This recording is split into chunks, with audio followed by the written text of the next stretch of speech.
नमस्कार बच्चों, आप सबका स्वागत है। मैं अशोक कोटभरे आज आप लोगों को सांख्यिकी स्टैटिक्स की जो मेरी श्रृंखला चल रही है, जिसमें मैंने पूर्व के वीडियो में आप लोगों को समानांतर माध्य और मध्यिका वीडियो के माध्यम से मैंने समझाने का प्रयास किया और आप लोगों ने जो उसे सहारा है, इसके लिए आप लोगों का धन्यवाद। आज मैं अगला वीडियो मैं प्रस्तुत करने जा रहा हूं, जो है मेरा बहुलक मोड, और ये उन सभी बच्चों के लिए महत्वपूर्ण है जो क्लास 10th में है, क्लास 11th कॉमर्स के स्टूडेंट्स हैं व आर्ट्स के स्टूडेंट्स हैं। इसके अलावा कॉलेज के बीकॉम सेकंड ईयर के लिए भी ये महत्वपूर्ण है। तो आज हम पढ़ रहे हैं बहुलक मोड, जिसको जेड के माध्यम से दर्शाया जाता है। तो ये बहुलक मोड है क्या? तो ये जो एक फ्रेंच भाषा का शब्द है बहुलक मोड, और इसका मतलब होता है रिवाज या फैशन। हम ये कह सकते हैं कि ऐसी कोई भी रिवाज या फैशन जो अधिक से अधिक लोगों के द्वारा अपनाया जाता है, अधिक से अधिक लोगों के द्वारा उपयोग किया जाता है और जो अधिक से अधिक लोगों का रिप्रेजेंट करता है, उसे हम क्या कहते हैं? बहुलक कहते हैं, मोड कहते हैं। इसके हम कुछ उदाहरण कह सकते हैं। ये कहा जाता है कि इंडियन ईमानदार होता है। भाई हमारे एक ऐसा है, हमारे यहाँ ऐसे बड़े बड़े नेता हैं जो भ्रष्टाचार किए हैं, बड़े बड़े उद्योगपति हैं जो आज जेल के अंदर है। लेकिन अगर हम 100 लोगों को निकालें तो उसमें हमको 90 लोग क्या मिलेंगे? ईमानदार मिलेंगे। ये कहा जाता है भारतीय की हाइट ऊंचाई 5'5" होती है। ये कहा जाता है कि अंग्रेज हमेशा गोरा होता है। तो ये कुछ हमारे हैं कि ये रिप्रेजेंट करते हैं, अधिक से अधिक पाए जाते हैं। तो ऐसे इसको हम क्या कहते हैं? मोड कहते हैं। तो आज हम बहुलक मोड की गणना किस प्रकार से की जाती है, आज हम उसका अध्ययन करेंगे। तो मोड की गणना करने की जो हमारी विधियां हैं, उसमें एक निरीक्षण विधि है, ऑब्जर्वेशन मेथड्स। तो हमको जो सीरीज दी रहती है, उस सीरीज का हम ऑब्जर्वेशन करते हैं और उसमें से जो सबसे ज्यादा लोगों का रिप्रेजेंट करता है, उसको हम मोड डिक्लेयर कर देते हैं। व्यक्तिगत श्रेणी को खंडित श्रेणी में बदलना, जो इंडिविजुअल सीरीज रहती है उसको हम पहले डिस्क्रीट सीरीज में बदल देते हैं, और डिस्क्रीट सीरीज में बदलने के बाद उसकी जो फ्रीक्वेंसी होती है, तो जो हाईएस्ट फ्रीक्वेंसी होती है, उस हाईएस्ट फ्रीक्वेंसी को ही हम क्या कहते हैं? मोड कहते हैं। और हमारा मध्यिका, अगर आपको प्रश्न में मध्यिका और समानांतर माध्य की उपस्थिति है तो हम उसको क्या कहा जाता कहेंगे? अगर हमको मध्यिका भी दिया हुआ है, समानांतर माध्य भी दिया हुआ है, तो हम एक सूत्र है हमारा z बराबर 3 मीन माइनस 2 मीन, जिसमें से हमको 3 का मध्यिका से 3 का मल्टीप्लाई कर देंगे और माइनस करेंगे 2 मीन्स को, और उसको माइनस करने से हमारा क्या निकल के आ जाएगा? z निकल करके आ जाता है। व्यक्तिगत श्रेणी से हमको बनाना है, कुछ हमको प्रॉब्लम दिए हुए हैं। जैसे मान हमको प्रश्न दिया है, निम्नलिखित आंकड़ों से बहुलक मूल्य ज्ञात कीजिए, जिसमें हमको बताया x बराबर दिया 33, 20, 35, 50, 37, 33, 35, 25, 35, 34। तो इसमें हम इसको देखेंगे कि इसको पहले आप क्या कर लीजिए, इसको आरोही क्रम में या अवरोही क्रम में लिख लीजिए, बढ़ते क्रम में नोट कर लीजिए। तो बढ़ते क्रम में हम नोट करेंगे, तो बढ़ते क्रम में सबसे छोटे को देखेंगे, तो सबसे छोटा कौन सा है? 20 है। उसके बाद देखेंगे हमारा, तो उससे बड़ा क्या है हमारे पास? तो बड़ा हमारा कितना है? 25 है। 25 के बाद देखेंगे, 25 के बाद हमारा आ रहा है 33 आ रहा है। 33 के बाद हमारा आ रहा है 34 आ रहा है। 34 के बाद हमारा क्या आ रहा है? 35 आ रहा है। 35 हमारा कितना है? 1 2 3 4 आए हैं। 35 के बाद हमारा क्या आ रहा है? 37 आ रहा है। और 37 के बाद में हमारा, तो ये 37 1 2 3 4 5 6 7 8 9 10 11 है। 1 2 3 4 5 6 7 8 9, तो हमारा कुछ छूटा हुआ है, तो देख लीजिएगा क्या छूट गया हमारा। 33 हमारे यहाँ पे 2 है, तो 33 हमारे कितने हैं? 2 है। तो 20 25 33 हमारे कितने हैं? 2 हैं। और उसके बाद 34 35 हमारा 1 2 3 4 है, फिर 37 है, फिर कितना है 50 है। तो इस तरह से पहले आप बढ़ते क्रम में लिख दीजिए। अब इसमें देखेंगे कि इसमें सबसे ज्यादा रिप्रेजेंटेटिव कौन कर रहा है। तो यहाँ 20 एक बार है, 25 एक बार है, 33 दो बार है, 34 एक बार है, लेकिन 35 जो है हमारा कितने बार है, 4 बार है। 37 एक बार है, 50 एक बार है। तो इस प्रकार हम बता सकते हैं कि Z बराबर क्या होगा, 35 होगा, क्योंकि सबसे ज्यादा रिप्रेजेंट कौन कर रहा है, हमारा 35 कर रहा है, क्योंकि वो 4 बार आया है। या हम इसको व्यक्तिगत श्रेणी को हम खंडित श्रेणी में भी बदल सकते हैं। तो खंडित श्रेणी में कैसे बदलेंगे, तो पहले आप इसको लिख लीजिए। x हमको दिया है जो 20, 25, आपका है 33, 34, 35 और 37 और 50। तो ये x है। अब इसमें फ्रीक्वेंसी निकालिए। 20 कितने बार आया है, एक बार आया है। 25 कितने बार आया है, एक बार आया है। 33 कितने बार आया है, 2 बार आया है। 34 कितने बार आया है, एक बार आया है। 35 कितने बार आया है, 4 बार आया है। 35 कितने बार आया है, 4 बार आया है। 37 कितने बार आया है, एक बार आया है। 50 कितने बार आया है, एक बार आया है।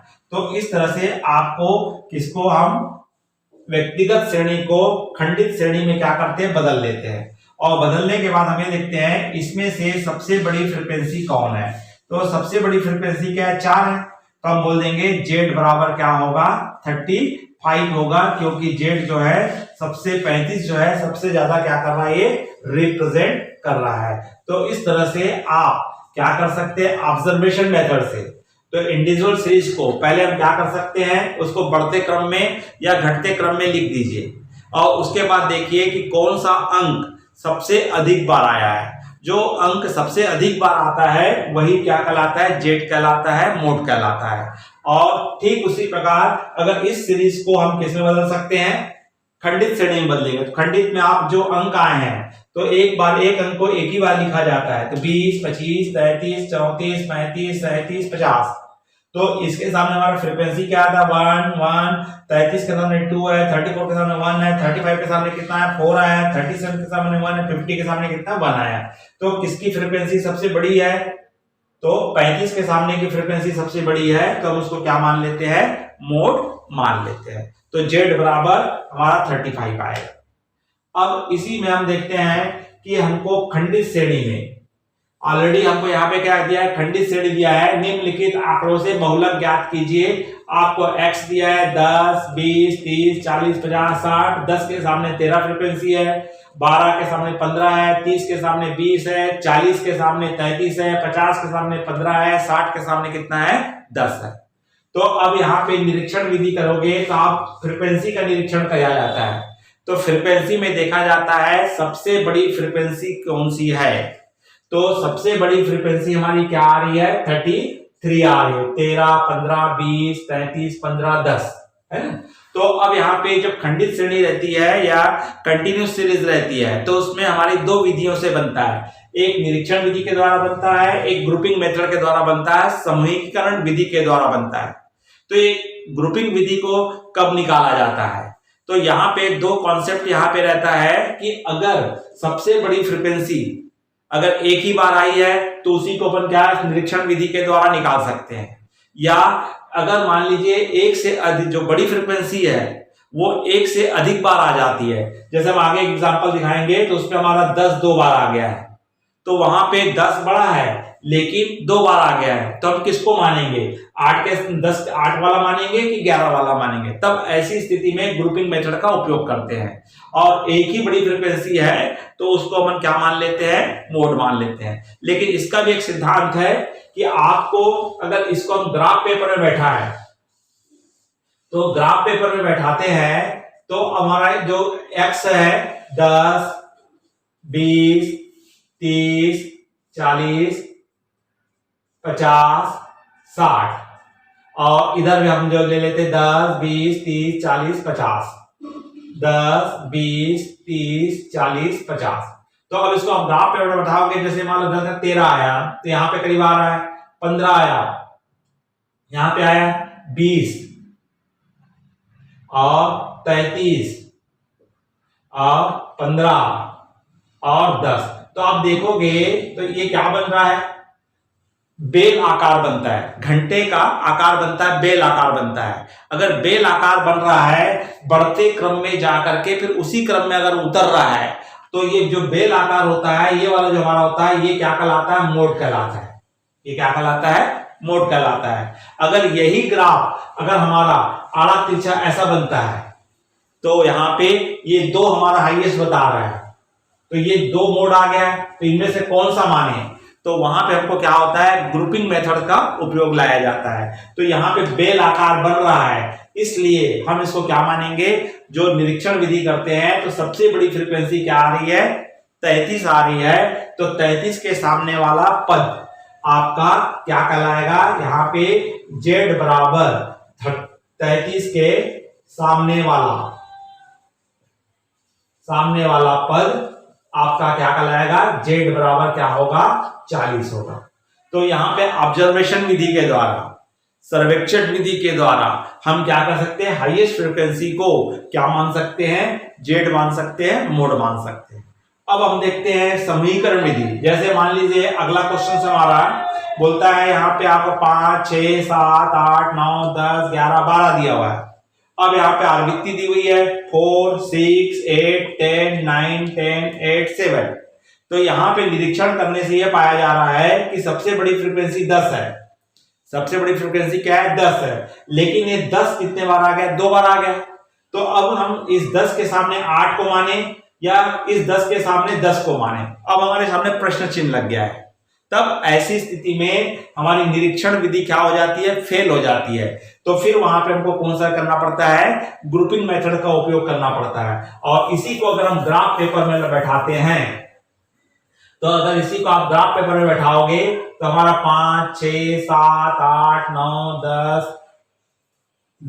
11, 12 आ रहा है ना। ऊपर में हमारा क्या मान था, इसका अधिक से अधिक 10 है, तो इसका 1, 2, 3, 4, 5, 6, 7, 8, 9, 10। अब देखिए 5 के सामने क्या है, 4 है ना, 6 और 7 के सामने 8 है और 8 के सामने 10 है और 9 के सामने 9 है और फिर इसके सामने क्या आ गया, 10 आ गया, फिर 8 आ गया है, फिर 7 आ गया। तो ये ग्राफ कैसा बन रहा है, तो आपके सामने यहां पे दो दो मोड दिख रहे हैं, है ना। तो बेल आकार बना है क्या, नहीं बना, हमारे यहाँ पे एम बन गया है। तो बेल आकार बनना चाहिए, घंटे का आकार बनना चाहिए, मतलब यहाँ पे निरीक्षण विधि फेल हो गई है। तो अब हमको ऐसी स्थिति में यहाँ पे हमको क्या करना पड़ेगा, ग्रुपिंग मेथड से निकालना पड़ेगा। तो ग्रुपिंग मेथड का उपयोग हम कैसे करेंगे और ये कैसे निकलेगा। तो सबसे पहले यहाँ पे आपको क्या करना है, किसको उतार लेना है, यहाँ पे x को उतार लेना है। तो पद में हमें x को उतारेंगे, तो x ने हमारा क्या कह दिया पद में, 5, 6, 7, 8, 9, 10, 11, 12। अब हमारा सेकंड वाले में फ्रीक्वेंसी को उतार लेते हैं। इसको 6 वैल्यू टेबल कहा जाता है, जिसमें x रहेगा और फ्रीक्वेंसी को मिला के एक्स्ट्रा 6 कॉलम रहते हैं। और फ्रीक्वेंसी में हम यहाँ उतार लेंगे, यहाँ पे क्या क्या दिया है, 4 दिया है, 6 दिया है, 8, 10, 9, 10, 11 के सामने आपका 8 है और 7। तो क्या कह दिया, 4, 6, 8, 10, 9, 10, 8, 7। अब यहां से पहले कॉलम नंबर 2 में 2-2 की जोड़ी बनाई जाती है। किसकी दो बनाई जाती है, 2-2 की जोड़ी। तो 2-2 की जोड़ी बनाएंगे, तो 6, 4, 10, 10, 8, 18, 19, 10, 9, 19, 8, 7, 15। अब उसके पश्चात हमारा थर्ड कॉलम में एक छोड़ के 2-2, एक छोड़ देंगे और उसके बाद 2-2 का लेंगे, पहला 4 छूट जाएगा। तो आपका आएगा, किसका किसका आएगा, 8, 6, 14, फिर 8, 10, 10, 9, 19, फिर 10, 8, 18। तो अगले 2-2 की जोड़ी हम लेते जाएंगे, तो इसमें एक आपका 7 अकेला आ रहा है, छूट जाएगा। तो पहले कॉलम में फ्रीक्वेंसी, दूसरे कॉलम में ऊपर से 2-2 का टोटल, तीसरे कॉलम में पहले को छोड़ के 2-2 का टोटल, फिर उसके बाद चौथे कॉलम में ऊपर से 3-3 का टोटल। तो 3-3 का टोटल करेंगे 6 4 10, 10 8 18। फिर उसके बाद अगला 3 का टोटल करेंगे तो 10 9 19, 19 और 10 29, 29। ये 2 आ रहा है इसलिए छूट जाएगा। फिर उसके बाद अगले कॉलम में एक छोड़ के 3-3, पहला कॉलम छोड़ देंगे और उसके बाद का 3-3 का लेंगे। तो पहला कॉलम छोड़ देंगे, पहला 4 छूट जाएगा तो 8 6 14, 14 और 10, 14 10 24। और अगला हमारा आएगा 9 10 19 और 19 8 27, एक साथ छूट जाएगा। अब उसके पश्चात आपका 2 छोड़ के 3, ऊपर के 2 छोड़ देंगे और 3-3 लेंगे। तो 2 छोड़ देंगे, 4 और 6 छूटेगा, 8 10 18, 18 और 9 तो 27, 9 19 8 27। और इसका 2 छोड़ने पर 3 आया था और ये 3 आएगा, 10 8 18, 18 और 7 तो 18 2 20, 20 5 25। तो इस तरह से हमको क्या करेंगे, अपन यहाँ पे जोड़ी बनाएंगे। तो पहले कॉलम में फ्रीक्वेंसी को उतारेंगे, दूसरे कॉलम में एक 2-2 का टोटल लेंगे, फिर एक छोड़ के 2-2 का लेंगे, ऊपर से 3-3 का टोटल लेंगे, एक छोड़ के 3-3 और 2 छोड़ के 3-3 ले लेंगे। और इसको लेने के बाद इसके बाद विश्लेषण किया जाएगा, एनालिसिस किया जाएगा कि इनमें से कौन सा हमारा आएगा। तो विश्लेषण सारणी टेबल नंबर 2 बनाएंगे। तो हमारा टेबल नंबर 2 किस प्रकार से बनेगा, तो विश्लेषण सारणी 2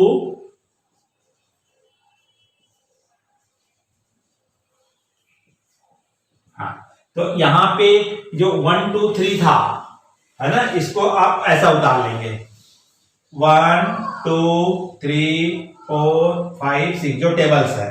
और आपका जो x था इसको इधर उतार लेंगे 5 6 7 8 9 10 11 12।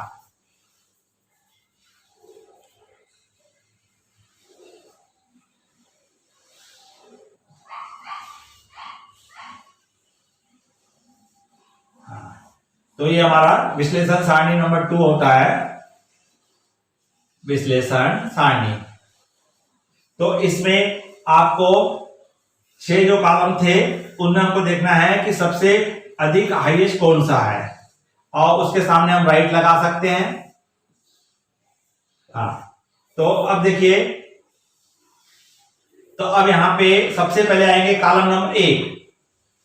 कॉलम नंबर 1, तो कॉलम नंबर 1 में देखिए सबसे बड़ा कौन सा है, 10 है, 2 बार है, किसके किसके सामने है, 8 के सामने है और 10 के सामने है। तो कॉलम नंबर 1 में 8 के सामने और 10 के सामने एक एक राइट लगा दीजिए। कॉलम नंबर 2 में आएंगे, सबसे बड़ा कौन सा है, तो कॉलम नंबर 2 में सबसे बड़ा 19 है, और कॉलम नंबर 2 में हमारा 2-2 का टोटल आया था। तो पहले 2, बाद में तो ये 2, मतलब 9 9 19 का मतलब किसके सामने का था, 9 और 10 के सामने का था। तो कॉलम नंबर 9 में 9 और 10 के सामने है। कॉलम नंबर 3 में आ जाइए, तो कॉलम नंबर 3 में सबसे बड़ा 19 है, एक छोड़ के था, एक छोड़ के हमारा 2-2 का टोटल था, 6 7 8 9 है ना, हमारा क्या आया था, 19 आया था।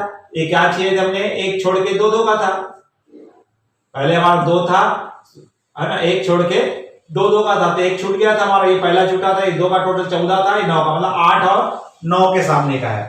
तो 8 और 9 के सामने 3 नंबर में लगाएंगे। कॉलम नंबर 4 में आओगे, कॉलम नंबर 4 में 29 है, ऊपर से 3-3 का टोटल था, तो आपके ये 3 मतलब 8 10 9 और 10 का था, मतलब 8 9 10 के सामने, 8 9 10। अब उसके बाद हमारा आता है कॉलम नंबर 5, तो कॉलम नंबर 5 में क्या 27 है, एक छोड़ के 3 था, तो ये 3 मतलब 9 10 11, मतलब 9 10 18 का टोटल है, 9 10 11 9 10 11 9 10 11। अब उसके बाद हमारा आएंगे कॉलम नंबर 6 में आएंगे, कॉलम नंबर 6, तो कॉलम नंबर 6 में 27 है सबसे बड़ा, और ये किसका था, 2 छोड़ के 3 का था, ये 2 छोड़ के 3 का 8 10 और 9 का टोटल था, मतलब 7 8 9 के सामने आएगा, 7 8, 9 के सामने। तो इस तरह प्रत्येक कॉलम में से जो हाईएस्ट फ्रीक्वेंसी थी उसमें किसने कितने का टोटल था उसको ले लेंगे। अब यहाँ पे हम जी लगाएंगे, कैलकुलेशन करेंगे। 0, 0, 1, इसमें आया 4, इसमें कितने आया 5, और इसमें आया 4, इसमें आया 1। तो देखिए किसके सामने आपकी सबसे ज्यादा फ्रीक्वेंसी है, तो किसके सामने हमारा आ रहा है, यहाँ पे 9 के सामने हमारा आ रहा है। तो इस तरह से यहाँ पे हमारी जो फ्रीक्वेंसीज आ रही है 9 के सामने आ रही। तो जो बहुलक है ना, तो हमारा क्या है यहाँ पे 10 नहीं है ना, हमारा बहुलक यहाँ पे क्या जा रहा है 9 आ रहा है। तो यहाँ Z बराबर जो होगा